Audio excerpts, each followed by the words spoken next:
All right, Friday Bible study, continuing on in Acts 5. And they laid their hands on the apostles and put them in the common prison.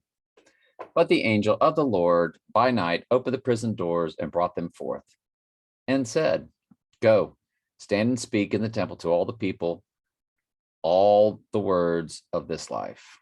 And when they heard that, they entered into the temple early in the morning and taught.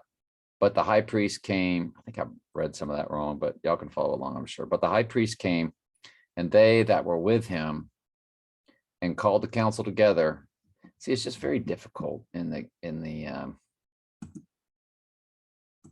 King James.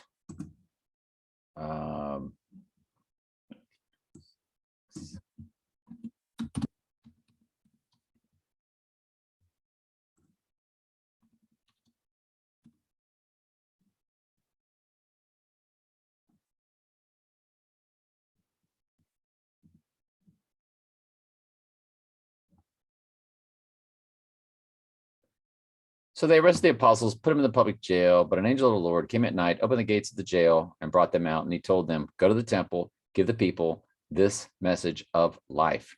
So at daybreak, the apostles entered the temple, so they were told, and immediately began teaching.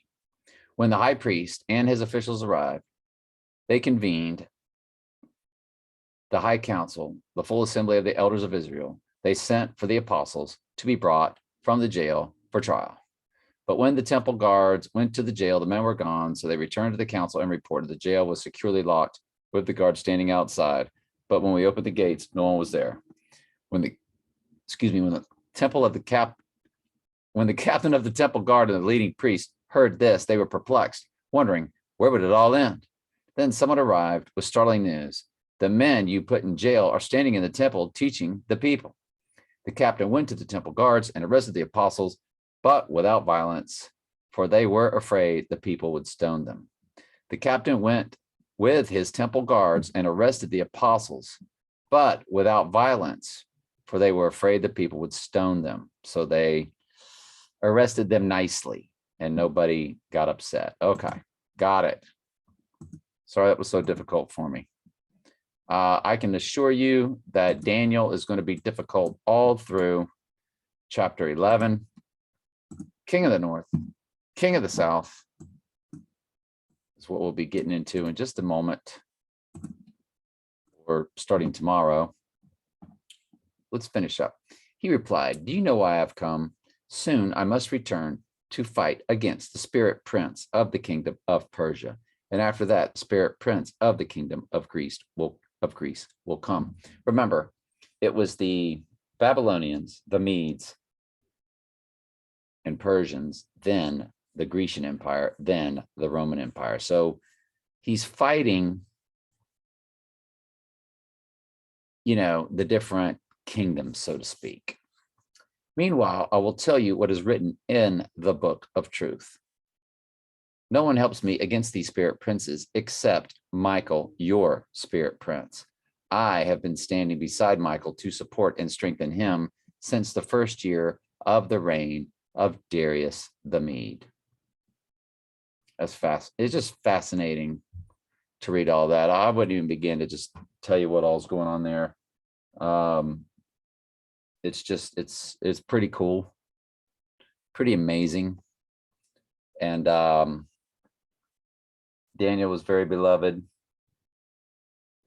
And what you're reading in part is kind of how all sheep are brought through the process.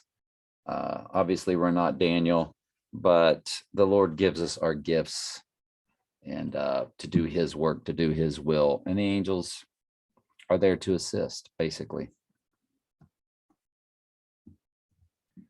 Now then, I will reveal to you the truth to you.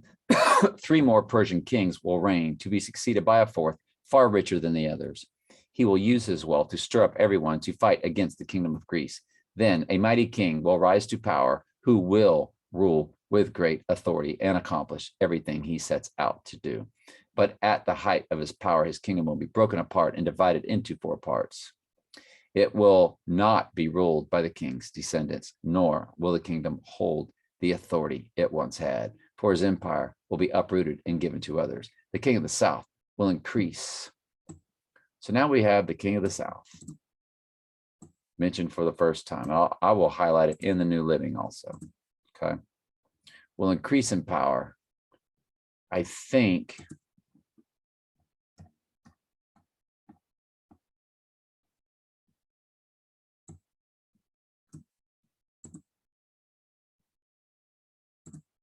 no, the king of the south's in blue. That's what I need to do.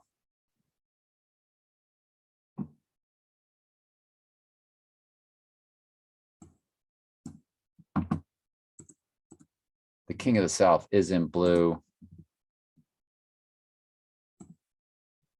So let me make sure that I color code it the same. Yeah. The king of the south will increase in power, but one of his own officials will become more powerful than he and will rule his kingdom with great strength. We'll get to the rest tomorrow.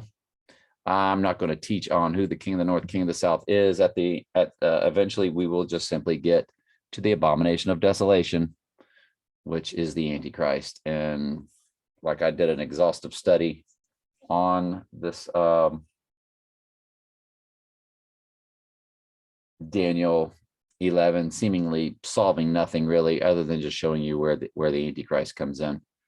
We don't really know what's going on with all this, whether a lot of this is from the olden days that then fuses into the end times, or it's all about World War III in figurative language.